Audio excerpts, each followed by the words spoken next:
Dito na po tayo mga kababayan sa usapang impeachment. Ito po mga kababayan ha. Dahil inumpisa nila itong mga pamamaraan para matuloy itong impeachment trial sa ating presidente sa 2028. Yun. Palakpakan natin si BP Inday. Pero tatawanan natin yung ginagawa dito sa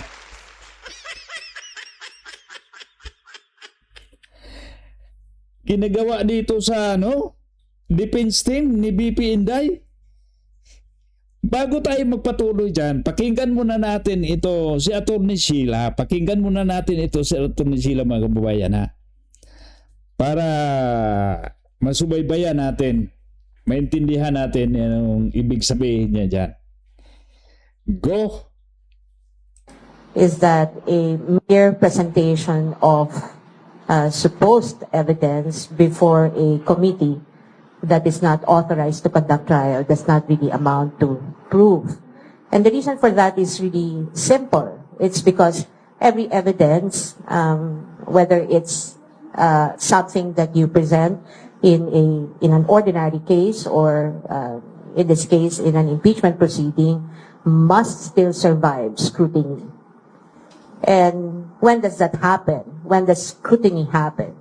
It happens only in a proper trial before a tribunal or a body that has jurisdiction to conduct trial. And that is something that the defense has been very clear from the very start. The reason why we had already stated that we will not be able to participate in a proceeding that we think is unconstitutional and goes beyond the powers that have clearly been identified by the Constitution to belong not in the House of Representatives or any of its committees, but in the Senate alone. While I respect the opinion of Representative Abante, I think he also knows, I'm certain that he is aware na ang tamang venue o ang tamang panahon para mag-conduct ng trial o para sagutin at magbigay kami ng ebidensya ang Vice Presidente ay hindi sa Committee on Justice. Ito ay before the impeachment court. Ibig sabihin sa Senado. Hindi naman ito I think this is something important that we all need to understand. Hindi maaari na sinasabi lang natin, dapat dito kayo sa komite, dito kayo sa komite. Kasi kailangan lang natin basahin ng konstitusyon. Sino ba ang impeachment court? Ito ba ang Committee on Justice? Hindi. Ito ba ang House of Representatives? Hindi rin. So sino? According to the Constitution, ang impeachment court, if that even will be constituted, ay ang Senado. So, ang ibig kong sabihin, the defense and the Vice President are ready to respond in detail, again, before the proper forum, and during a fair trial. Anong hinahanap nito? Fair trial. Iyon. Kung naalala nyo mga kababayan kung naalala nyo, yung sa pag-umpisa dito sa Justice Committee ni Madam Luistro, alam mo natin na hindi sumipot si BP Sara. Kaya ngayon naintindihan natin bakit hindi sumipot. Hindi yung tamang binyo. Pero ito ang nakakatawa mga kababayan. Alam nyo ba? Dahil pag pumunta pala doon si BP Sara, tapos hanapan siya ng sino bang mga witnesses mo dyan? Baka sabihin ni BP Sara, yan nasa harapan natin no? Alam nyo ba mga kababayan? Ayon dito sa balita, dito babasahin natin. Vice President Sara Duterte has listed her accusers, former Senator Antonio Trillanes IV and Ramil Madriaga as witnesses for her upcoming impeachment trial. Nako!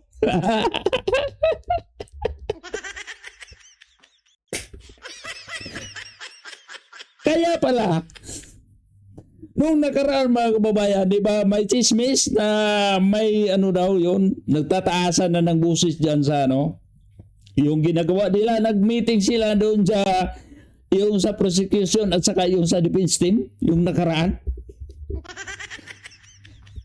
Naalala nyo ba na yung may isang babae dyan na nakasimangot?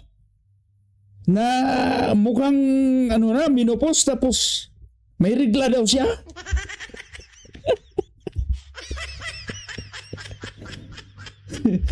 Totoo pala yung tinatawag ni ano BP Sara dati na sige bloodbath. Di ba pag Englishan mga kababayan sabi natin nanosbleed ako sa galing mag-English. Ilong yung dumudugo pero iba yung dumudugo dito. Sabi ka ba? Rinirigla yung ano nagminupos na. Baka 10 taon na yung nakalipas. Simula na siya nagminupos. Tapos rinirigla ko pinit ulo ko.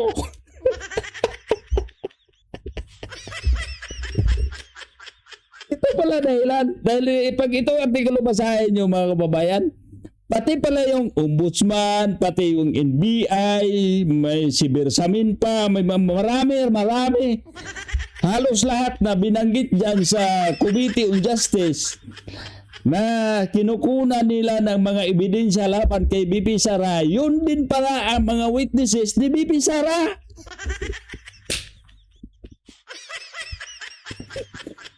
Baka pag meeting nila doon, dito lang, kwentuhan lang tayo rito. Ito bang, hindi man natin nakikita, balita mo lang to. Hindi man nila pinapakita live. Ito lang sa mga katulad namin na mga mababang kakaintindi. Baka pag punta na doon sa parang sabihin natin courtroom o meeting place or session hall or conference hall. Yun. Tawag anong tawag doon? Basta doon sila. Baka sabi, andito na tayo. Tapos, alam naman ninyo na doon sa ginagawa namin sa Justice Committee, doon sa Kamara, baka nakita ninyo na sa naka-live kami na pinakita na namin ang mga presentasyon namin ng mga ebidensya laban sa Vice Presidente. Nasa tingin namin, insakto talaga, tama-tama talaga lahat yung mga sinasabi sa mga witnesses. At napagbutuhan namin na talagang may pangdaramong na ginagawa ang Vice Presidente. Yun. Ito na ang mga witnesses namin. Sabihin na nila, ito si Antonio Trillanes, si Madriaga, si Matibag, si ano, dami ba? Tapos ngayon, kayo naman, taga-depensa, mapresentar kayo sino mga witnesses ninyo. Sagot naman siguro itong mga abogado ding mga magaganda at mga pugi, mga matsong, mga abogado ni BP Sara. Sinasabi nyo na. Kung anong binabanggit ninyong sino ang mga witnesses ninyo, yun din ang witness namin. Kung hanapan nyo kami ng mga abidabit, yun na, nasa kamay nyo na, nasa malitan nyo na, pinasok nyo na.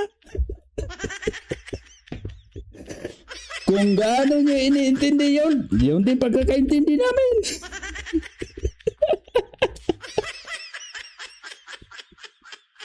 Kahit naman ako siguro abogado mga kababayan, ang tagal-tagal kong pinag-aralan itong mga kwento ni Trillanes, kwento ni Madriaga, ang tagal-tagal ninyong ipinagdugtong-dugtong, yun din pala ang gagamitin ni BP Sara.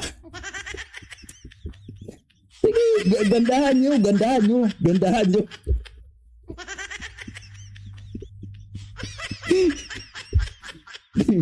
Ang nangyari dito kay Trillanes sa Madriaga, parang sila itong nagkwento ko na dati, patungkol sa isang artist na nagpipinting siya sa Last Supper. Una niya gusto niya si Jesus Christ. Dahil alam niyo ba, sino Jesus Christ? Yung mabait yung mukha, yung kumpleto talaga, kumbaga, kung sino pinakagwapo sa buong mundo, yun na yun. Kung sino pinakamaganda, yun na yun. Kung sino pinakatalino sa mundo, yun na yun. Yun ang ipipinta ng isang artist. Yun. So, itong isang artist, naghanap siya, nag-ikot-ikot siya, nagpunta siya doon sa mga lugar, sa mga institusyon na nagkukup-kup ng mga bata. Ito mga bata na palaboy-laboy. Yung mga inaabandonang bata, yung doon sa orphanage. Pagpunta niya doon, nakita siya doon na bagito, gwapo, macho, hardinero doon sa Kaya pinakusapan niya, "Sir, matagal ka na ba rito nagtrabaho?" "Matagal na po." "Mga ilang taon na?" "Mga 10 taon na, sir." Pwede ba kita pag-iusapan na pwede ba kita ma-disturbo kahit 1 oras lang pinamatagal? May ginagawa kasi akong painting. Ikaw ang kinakailangan kong gawin kong modelo. Kopyahin kita dito, pinakamatagal ng 1 oras. Magkukunan lang kita ng sketch. Pero babayaran kita. Sabi naman ng bagito, sabi, "Walang problema, sir. Ano bang gusto mong purma ko?" "Ganito lang, nakaupo ka lang." Dahil last supper nakaupo ka lang, upo ka lang. Upo lang siya sa damuhan. Sa madaling salita, natapos na ng painting. Pagkatapos dyan, yun, gawa na niya yung si Jesus Christ, tapos yung mga apostoles, yung mga apostles. 12 yung apostles. 11 lang yung napinta niya. Dahil nahirapan siya sa itsura ni Judas.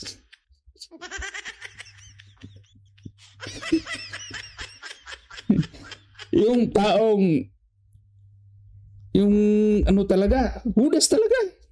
Nagtataksil. Yun. Yung mukhang taksil. Wala siya nakikita doon. Mahirapan siya mag-picture out. Di, nagpunta siya doon sa kulungan. Marami doon. Mamili lang ako. Bahala na. Dami doon. Di, nakiusap siya doon sa pumunuan sa kulungan. Sabi niya, "Sir, pwede ba ako makapunta doon sa mga silda? Tapos, may hanapin lang akong tao." Hindi yung may hanapin lang akong tao dahil may pinipinta kasi ako gagawin ko silang model.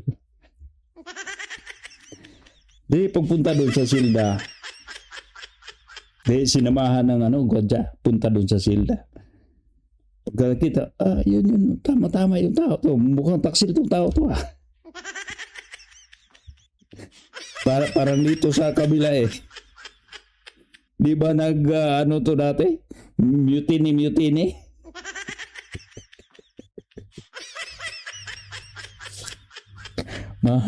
Marangal to na sundalo dati, tapos nag-mutiny. Yun, ilang taon.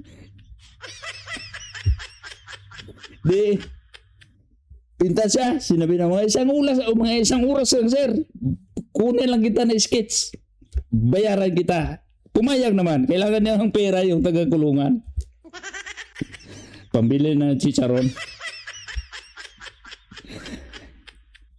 Di, pagkatapos ng 1 oras, sabi na, "Sige, salamat, sir. Alis na po ko." Sabi ng nakakulong, "Sir, tika muna. May tatanong lang ako sa'yo." "Ano yun?" "Hindi mo ba ako naalala, sir, na nagkita na tayo? Hindi mo ba ako natandaan?" Sabi ng artist, "Hindi naman kita natandaan dahil unang bisis ko pa lang dito nagpunta sa kulungan." Unang bisis lang din kita nakita dito. Pero nagkita na tayo dati. Ano ba? Ilang taon na nakalipas. Pinipinta mo rin ako Naalala ng tao. Isa lang yung tao na hinanapan niya ng modelo ni Jesus Christ. Yun lang unang bisis niya na nagpinta na hirapan siya. Unang bisis ako nagpinta ng kay Jesus Christ. Nahirapan ako doon. Yun lang unang bisis na nagkahanap ako ng tao ang ginawa kung ipinipinta ko. Sabi, "Ako nga yun, sir." Sabi ng artist, "Anong nangyari sa'yo? Dati si Jesus Christ ka, ngayon si Judas na.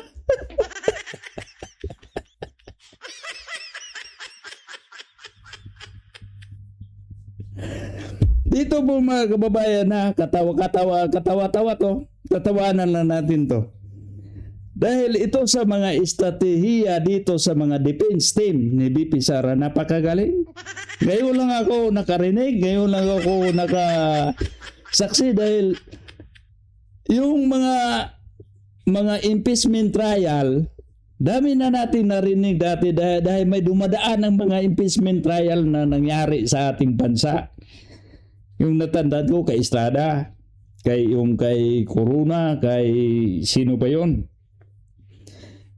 Sino ba yung isa? Wala naman akong natatandaan na yung witness sa kabila, yun din ang witness na gagamitin ng depensa.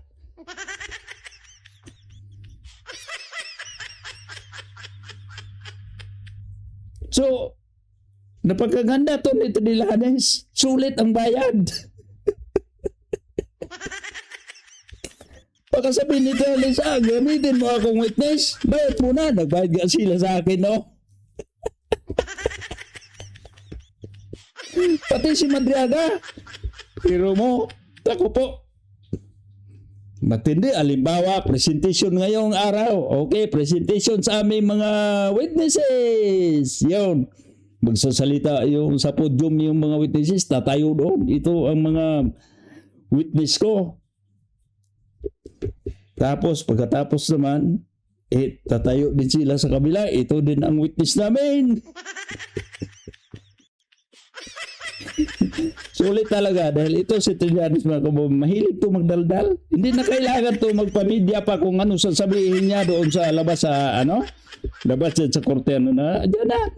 Sagarin mo muna. Sa'yo na yung saan ngayon dyan dyan sa sala sa Senado. Diyan, sige. Hindi na kailapsos. Hindi mo na kailangan mag-imbita ng media. Lalanggamin ka na ng media dyan. Ito pinamagaling. Ito witness sa prosecution. Ito witness din sa respondent. Kaya akma to sa sa istorya sa isang artist. Nako. Ito po mga kababayan na katawa-tawa. Ito lang nangyari sa ating bayan. Kaya pala itong nasa prosecution, itong mga private prosecutor, rinirigla kahit minupos na.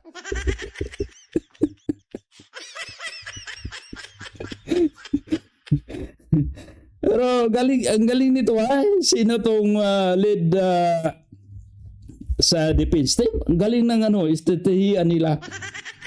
Hindi talaga pumasok sa isip ko.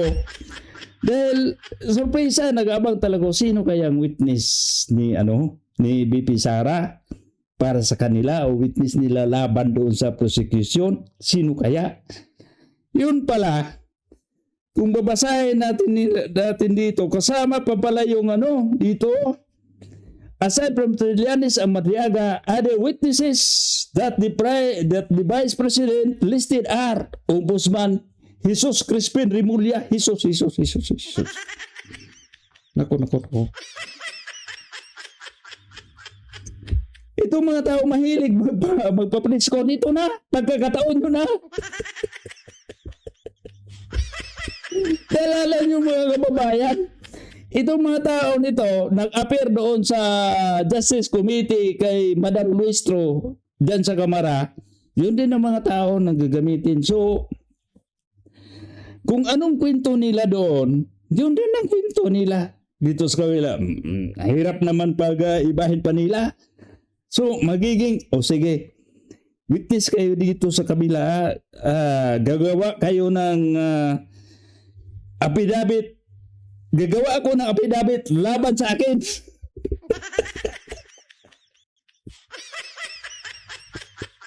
Ang mangyari dito mga kababayan, sa akin pagkakaintindihan, sabihin na to. Hoy, Rini Boy, tutok ko pangalan, Renario. Hoy, Renario, ano ba yung paratang mo kay Bibi Sara? Ang panata ko, Bibi Sara, nagnakaw ng 125 million. Ito ang bidabit ko. Tapos gagawin ko na mga witness din na witness kay Bibi Sara. Tanungin mo rin, ikaw ngayon, ikaw na ang witness laban sa prosecution.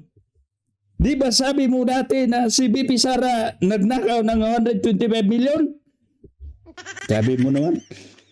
Hindi pala totoo yun. Guni-guni ko lang. Na nag-iinip yung pala ka doon.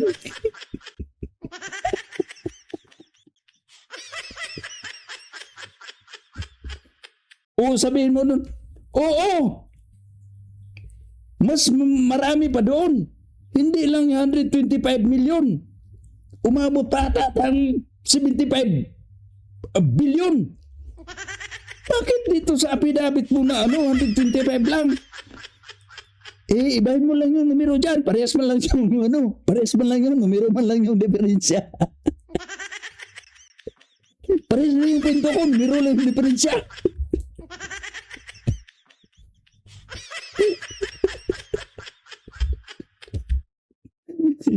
Dito mo bubay ka. Kaya pala yung hitsura ni Jokno at sa hitsura itong sa private prosecutor hindi maipinta. Ganda sana yung kinikwento ko sa inyo na yung artist, yung nagpe-painting sa Last Supper, yung naghanap kay sinong model ni Jesus Christ as model ni Judas. Pag ipinta tong hitsura ni Jokno at saka ni Lustro at saka ni itong babaeng nagminupos na rin ni Rigla.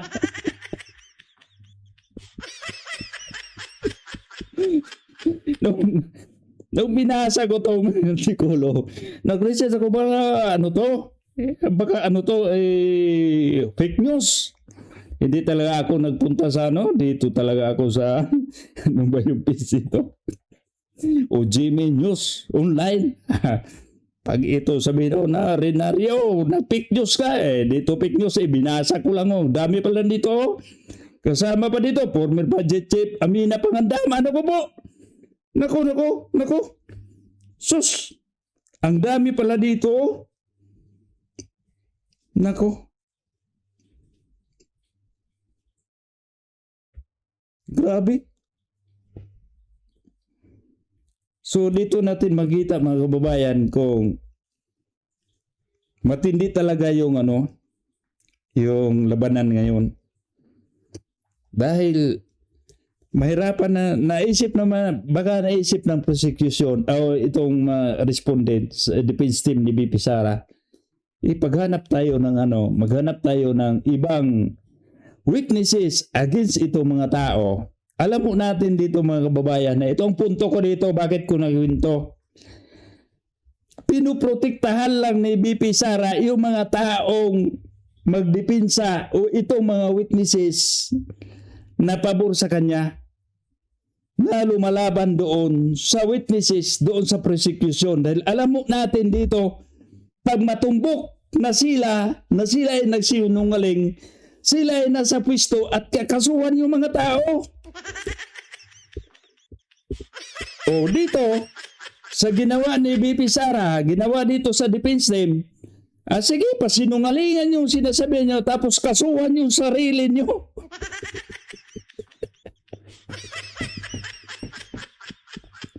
Imbestigahan nyo dahil alam mo natin itong mga witnesses patungkol sa flood control, anong nangyari? Diba kinasuhan? Pati ngayon si Marcolita na gusto lang niya ipagpatuloy ang investigasyon, kakasuhan na, dadamputin na. Baka sa ganitong pagkakataon pa dampot na si idol ko. Kaya pala naisip dito ni Bibi Sara, paghanap pa tayo ng ibang witnesses dito, baka mapuresyo lang sila. Maawa naman tayo. Yung mga taong nagsasabi ng totoo, anong kahinanat na nila, sila ay kasuhan. So, ang gagawin natin, sino yung saksi laban sa atin, yun din natin ang gamitin natin laban sa kanila. Kung baga, kakainin sila sa sarili nilang kalawang para silang mga bakal. Dahil ang bakal lang ang may kalawang. Ito si BP Sara, walang kalawang. Ginto to eh. Kita nyo si BP Sara? Habang ginigisa to, habang painit na painit, siya isinisalang sa mga maiinit na isyo, kumikinang pa rin siya. Tumataas ang kanyang rating. Palakpakan na natin. Kumusta ang Pangulo natin? Nabasa ko nga, baka fake news din yun. Nag-level down. Negative 15. Ngayon negative, ano na? Nag-level up na pala. Negative 15, ngayon negative 13 na lang. Pero negative pa rin. Dito po mga kababayan na, ito lang po. Ito po ang mukha ng ating Pilipinas. Pagtatawanan lang natin, pero magpapasalamat pa rin tayo dahil dito makikita natin na buhay ang ating demokrasya. Ang problema lang kasi inaabuso. Kaya ito ang sagot dito sa defense team ni BP Sara na napakagandang mga estratehiya nila na wala silang kinuhang ibang witnesses. So, hindi na tayo mag-alala, hindi na ito matulad sa flood control na itong mga witnesses laban sa flood control anomaly ay makasuhan, kundi ito na. Kung gusto nilang kasuhan, kasuhan sarili nila. Ito Stillanes, nagsinungaling ka, kasuhan mo sarili mo. Si Madriaga, balik kulungan.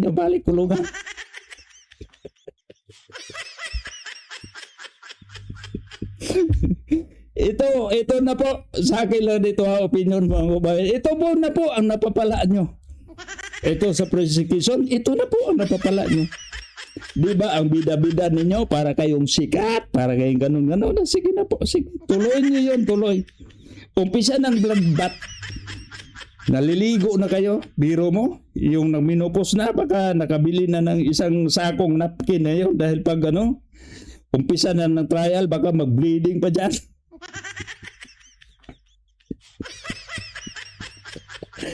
Ay, nako.